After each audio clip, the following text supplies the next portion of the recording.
Hello नमस्कार दोस्तों, मैं गौरव आपके अपने परिवार पाठशाला विद गौरव में आप सभी का स्वागत करता हूं।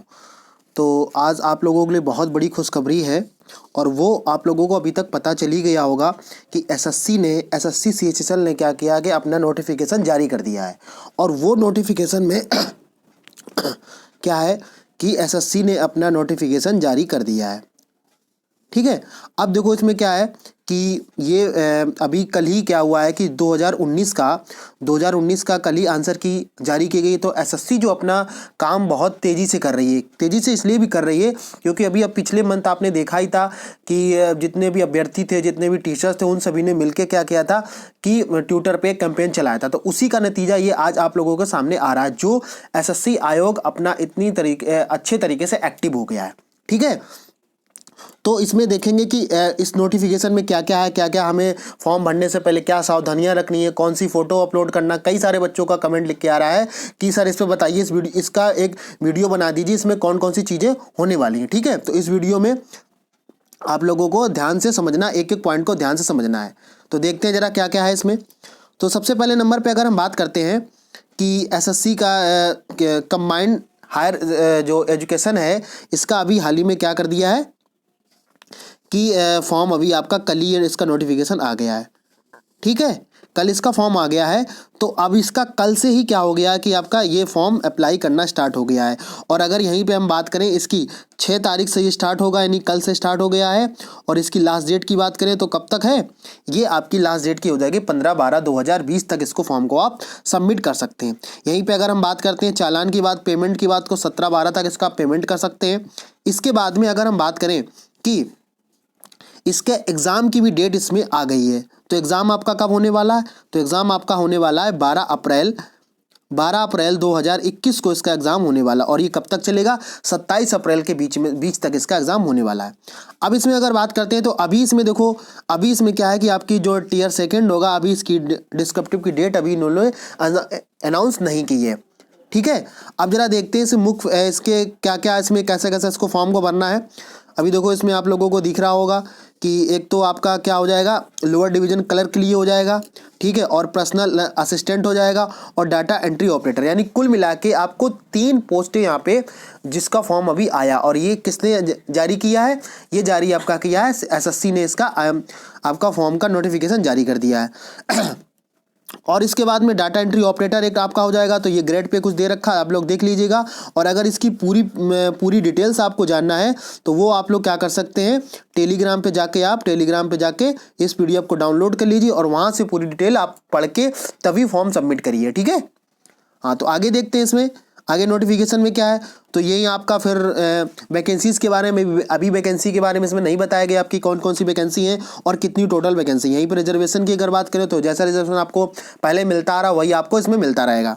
ठीक है, और यहीं पे बात करें, आपको मैंने पहले ही बता रखा है कि इसमें कौन कौन सी पोस्ट है। एक तो लोअर डिवीज़न क्लर्क की हो जाएगी, पोस्टल असिस्टेंट की हो जाएगी, डाटा एंट्री ऑपरेटर की यहाँ पे पोस्ट होने वाली है। ठीक है, और इसके बाद में देखते हैं इसमें आगे नोटिस में क्या है। तो कुछ ये आपके डिसेबिलिटी वाले हैं, इनको भी आप लोग ध्यान से समझ लीजिएगा। और यहीं पे अगर बात करें कि कौन कौन से लोग इसको भर सकते हैं, तो देखो यहाँ पे नेशनलिस्ट की बात हो रही है। ठीक है, तो जो लोग हैं इसको सबमिट फॉर्म को कर सकते हैं। आगे देखते हैं इसमें, हाँ, अब सबसे बड़ी बात यहाँ पे आती है एज लिमिट की। तो एज लिमिट में आप लोग क्या है कि ये 18 से 27 ईयर्स होना चाहिए इसके लिए। कितना, 18 से 27 ईयर्स यहाँ पे इसकी क्या है, एज लिमिट को रखा गया है। ठीक है, और ये अगर आप क्या कर सकते हैं, ये कितना, 18 से 27 ईयर्स आपकी एज होनी चाहिए। ठीक है, अगर यहीं पे बात करते हैं कि आपको एज रिलैक्सेशन कितना मिलने वाला है, तो अगर एससी की बात करें तो 5 वर्ष का यहाँ पे आपको एज रिलैक्सेशन का मतलब यहाँ पे छूट आपको मिलने वाली है। और ओबीसी की बात करें तो 3 साल का हो जाएगा और पीडब्ल्यूडी का हो जाएगा, तो यानी कि कितना, 10 साल का यहाँ पे मिलने वाला है। ठीक है, एक्स सर्विस में 3 साल का मिलने वाला है, डिफेंस में 3 साल का मिलने वाला है। तो ये सब आप लोग उस पर टेलीग्राम पे पीडीएफ डाउनलोड करके देख लीजिएगा, वहाँ से डिटेल्स जो यहाँ पे मेन मुख्य बातें उन नोटिफिकेशन को इसमें डिस्कस करते हैं। ठीक है, देखते हैं आगे क्या है। आगे इसी में आगे अब देखो, जैसे अगर हम बात करते हैं कि इसमें बताया गया क्वालिफिकेशन क्या क्या होनी चाहिए, ठीक है। तो इसके लिए क्वालिफिकेशन क्या होनी चाहिए, अगर एलडीसी की बात करते हैं तो यहाँ पे क्वालिफिकेशन की अगर बात हो रही है तो आपको 10th 11 12th पास होना चाहिए, ठीक है। क्या 12th पास होना चाहिए। अगर यहीं पे डाटा एंट्री की अगर बात करते हैं तो यहाँ पे साइंस स्ट्रीम से आप लोग जो साइंस और मैथ्स है इसको सबमिट कर सकते हैं, ठीक है। बात समझ में आ गई ना। आगे देखते हैं, आगे इसमें और नोटिस में क्या बताया गया है। हाँ, अब देखो सबसे पहले नंबर पे आप लोगों को कैसे अप्लाई करना है ये बात समझ लेनी है ध्यान से, और इसको बहुत ध्यान से समझिएगा। कई सारे बच्चों का फॉर्म भरते समय गलत हो गया है, तो आप लोग इस गलती को ना दोहराएं, इसलिए इस वीडियो को लेकर मैं आया हूँ। अब देखो इसमें करना क्या, सबसे पहले आप लोगों को ये साइट है, इस साइट पे आप लोगों को जाना, अदर साइट पे आप लोगों को नहीं जाना है। ssc.nic इन पर आपको जाना है और वहाँ पे आप जाएंगे तो आपका फॉर्म क्या नाम हो जाएगा, ओपन होने लगेगा। इसके बाद में अब जो एसएससी ने इस बार नई नोटिस निकाली है उसमें एक बहुत बड़ा बदलाव किया है, तो उस बदलाव को जरा समझ लेते हैं कि उस बदलाव में आपको क्या करना है। यानी कि अभी तक क्या होता था कि आप पुरानी फोटो को अपडेट कर देते थे, उस फोटो से क्या होता था कि कई सारे बच्चों का फोटो पुरानी होती, तो वो जब एग्जाम सेंटर पे देने जाते थे तो फोटो पुरानी होने की वजह से उनको एग्जाम देने में प्रॉब्लम होती थी।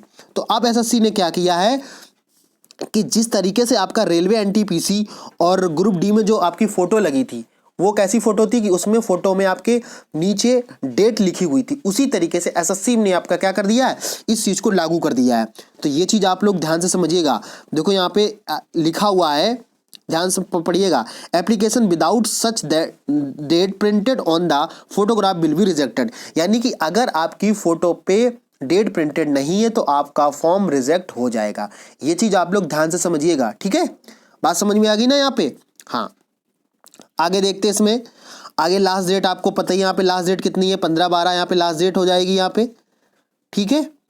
इसके बाद में अगर हम बात करते हैं, अच्छा इसके बाद में हम फीस की बात करते हैं, फीस की भी जरा बात कर लेते हैं। तो फीस के लिए अगर हम बात करें तो यहाँ पे कितनी 100 रुपये यहाँ पे फीस यहाँ पे हो जाएगी, वो भी कैसी है 100 ओनली रुपीज़ यहाँ पे हो जाएगी। एससी हो गए, एसटी हो गए, वुमेन्स हो गए, इन सभी की कोई भी फीस नहीं लगने वाली, ठीक है। ये भी आप लोगों को पता ही होगा पहले से। अच्छा इसके बाद आगे बात करते हैं, तो यहीं पर अगर हम सेंटर की बात करते हैं, सेंटर की बात करते हैं तो सेंटर अगर हम CR रीजन की बात करते हैं यानी कि सेंट्रल रीजन की बात करते हैं तो आपका कौन सा हो जाएगा, कानपुर हो जाएगा, मेरठ, बनारस, झांसी, लखनऊ, प्रयागराज, ये सभी क्या है इसके सेंटर बन जाएंगे यहाँ पर, ठीक है। तो बिहार रीजन कैसे ही बन जाएंगे, जितने भी रीजन है उन सभी में आपको लोगों को फॉर्म को सबमिट कर देना। अब अच्छा समझ लेते हैं इसका कि इसका स्कीम, एग्जामिनेशन स्कीम क्या इसकी होने वाली है। तो स्कीम इसमें क्या हो जाएगा, सबसे पहले नंबर पे आप लोगों का टियर फर्स्ट होने वाला है। टियर फर्स्ट में आपका कैसा होगा, ऑब्जेक्टिव टाइप क्वेश्चन पेपर होगा, और इसके बाद में टियर सेकंड जो होगा इसमें आपका डिस्क्रिप्टिव पेपर होने वाला है, जैसे आप ऐसे है और एप्लीकेशन है इन सभी को। और जो थर्ड आपका होने वाला है ये स्किल टेस्ट टाइपिंग का यहाँ पे होने वाला। तो आप लोग उसमें जो फॉर्म को सबमिट करेंगे तो उसमें ध्यान से पढ़िएगा, जो टाइपिंग आपकी हो वही टाइपिंग आप लोगों को सबमिट करना है। इंग्लिश में आप अगर कर लेते तो इंग्लिश में करिएगा, इंग्लिश में अगर हिंदी में कर लेते तो इंग्लिश का वहाँ पे सबमिट ऑप्शन आएगा, नहीं तो बाद में फिर ये ऑप्शन चेंज नहीं होगा, तो फिर बाद में आप लोगों को प्रॉब्लम होने वाली है, ठीक है। अच्छा इसके बाद और समझ लेते हैं इसमें टियर फर्स्ट में आप लोगों को क्या क्या आने वाला है। तो आपका इंग्लिश आने वाली है, वो कितने मार्क्स की होगी, 50 मार्क की होगी, आपके 25 क्वेश्चन होंगे। और यहीं पे जीएस की बात करते हैं तो आपका 25 क्वेश्चन हो जाएंगे, और मैथ की बात करते हैं तो 25 क्वेश्चन हो जाएंगे, और जनरल अवेयरेंस की बात करते हैं तो यहाँ पे भी इसके 25 क्वेश्चन होने वाले हैं। टोटल अगर मिला के बात की जाए तो एक क्वेश्चन 2 मार्क्स का होगा, तो यानी कि कहने का तात्पर्य यहाँ पे कितना है, 200 मार्क्स का आपका पेपर होने वाला है, ठीक है। इसके बाद में जो नए बच्चे हैं वो ध्यान से इस वीडियो को देखना है आप लोगों को, क्योंकि फॉर्म भरते समय आप लोग गलती कर दोगे। अगर यहीं पे बात करते हैं तो इसमें क्या है, आपका निगेटिव मार्किंग भी है, ठीक है। 0.50 की यहाँ पे क्या है, निगेटिव मार्किंग। अगर आपने क्वेश्चन गलत करता है तो आपको सही क्वेश्चन से आपका आंसर नंबर आपके कट जाएंगे, ठीक है। आगे देखते हैं इसमें, ये करीब 63-64 पेज की PDF है। तो जो इसमें मेन क्या नाम फैक्ट है उन सभी को मैं इसको डिस्कस करूंगा। बाकी आप लोग PDF डाउनलोड के जो वहाँ से पूरा डिटेल में आप लोग पढ़ लीजिएगा, ठीक है। टेलीग्राम पे आपको मिल जाएगा।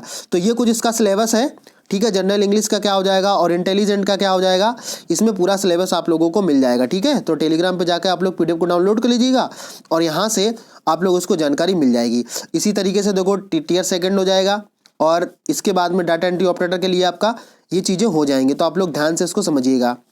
अब अगर यहीं पे बात करते हैं इसमें हाँ, और इसके बाद में आप लोगों को क्या है कि एक original ID, original valid ID क्या हो जाएगी आपकी, आधार कार्ड है, वोटर आईडी कार्ड है, ड्राइविंग है, पैन कार्ड है, पासपोर्ट है, ये सभी चीज़ें आप लोगों को क्या है, आप लोगों की सही होनी चाहिए। इसके बाद में अगर हम बात करते हैं और डॉक्यूमेंट वेरिफिकेशन होगा, ये तो बात की बात है, बहुत बात की। पहले तो आप लोग सही से फॉर्म को भरिएगा। और इसके बाद में अगर हम बात करते हैं इसमें, तो आप लोगों को पहले नंबर पे क्या आपका टीयर फर्स्ट होगा। टीयर फर्स्ट में आप लोगों को एमसीक्यूज क्वेश्चन होंगे, सेकंड टीयर में आपका डिस्क्रिप्टिव होगा और थर्ड में आपका स्किल टेस्ट यहाँ पे होने वाला है। ठीक है, बात समझ में आ गई पूरी? आई थिंक आप लोगों को पूरी बात समझ में आ गई होगी। इसके बाद में जो इसमें मेन इशू जो हो रहा था वो मैंने आप लोगों से यहाँ पे डिस्कस कर ली। बाकी आपके करीब करीब 64 या 65 पेज हैं, तो उन सभी को आप लोग PDF से जाके डाउनलोड कर लीजिए। अगर आप लोगों को लगता है कि सर मैं फॉर्म भरने में प्रॉब्लम आ रही है, तो आप लोग बताइए, कमेंट बॉक्स में बताइएगा, तो इसका एक नया वीडियो बना दूंगा आप लोगों की कैसे कैसे आपको फॉर्म को फिलअप करना है, कहाँ पे कौन चीज़ आपको सबमिट करनी है, उस चीज़ का वीडियो मैं आप लोगों को बना के अपलोड कर दूंगा। ठीक है, तो वो आप लोग कमेंट बॉक्स में बताइएगा कि इसके लिए सर एक वीडियो बना दीजिएगा जिसमें आप लोगों को क्या क्या फॉर्म भरना है, कहाँ पे कौन चीज़ भरनी है, कैसे रजिस्ट्रेशन करना है, कैसे आप लोगों को फोटो फिलअप करनी है। ठीक है, तो आप लोगों को आई थिंक पूरी बात समझ में आई गई होगी कि इस फॉर्म को कैसे कैसे भरना है। एक बार फिर मैं आप लोगों को बता देता हूँ कि इसकी लास्ट डेट कब है और इसकी आपकी कब से फॉर्म ये क्या नाम सबमिट किया जा रहा है। तो एक बार फिर आप लोग समझ लीजिएगा दोबारा से समझने वाली बात इसमें क्या है कि आपको ये कल से फॉर्म स्टार्ट हो गया है, यानी कि 6/11/2020 से लेके 15/12/2020 तक इसका क्या है, फॉर्म सबमिट किया जाएगा। यहीं पे अगर हम बात करते हैं कि आपकी जो फीस पेमेंट की डेट है वो 17/12 तक आप लोग जमा कर सकते हैं, और कब तक, 11:30 बजे रात तक। ठीक है, ये भी आप लोग याद रखिएगा। हाँ, और इसके बाद में अगर आप चालान के थ्रू कराते हैं तो इसकी डेट कितनी लास्ट डेट है, 21/12 इसकी लास्ट डेट है। अब अगर यहीं पे बात करते हैं तो आप लोगों को पूरी बात समझ में आ गई ना। और इसकी एग्ज़ाम की डेट ये भी आप लोगों को याद रखनी है, यानी कि कब, अप्रैल में आपका एग्ज़ाम होने वाला है। आई थिंक आप लोगों को पूरी बात जो भी जानकारी इसमें इस वीडियो के थ्रू मैंने बताई है वो आप लोगों को समझ में आ गई हो। अगर फिर भी आप लोगों को लगता है कि कोई बात समझ में नहीं आई है तो क्या करना, आप लोगों को कमेंट बॉक्स में अपनी बात को पूछ लेना, वहाँ पे मैं आपको पूरा रिप्लाई दे दूंगा। ठीक है, और जो साथी इस वीडियो में नए हैं उन सभी से रिक्वेस्ट है कि वीडियो को, चैनल को सब्सक्राइब कर लें और ज़्यादा से ज़्यादा वीडियो के पास में लोगों के पास में शेयर करें, ताकि और लोगों को भी जानकारी इसमें मिल सके। आप लोग एक गलती मत कीजिएगा कि फ़ोटो वाले, कई सारे लोगों को फ़ोटो में प्रॉब्लम आ रही, तो आप लोग फ़ोटो को ध्यान से इस वीडियो को समझिएगा, तब आप क्या करिएगा, फॉर्म को सबमिट कीजिएगा। ठीक है, मिलते हैं फिर किसी नेक्स्ट वीडियो में नेक्स्ट अपडेट के साथ में। तब तक के लिए जय हिंद।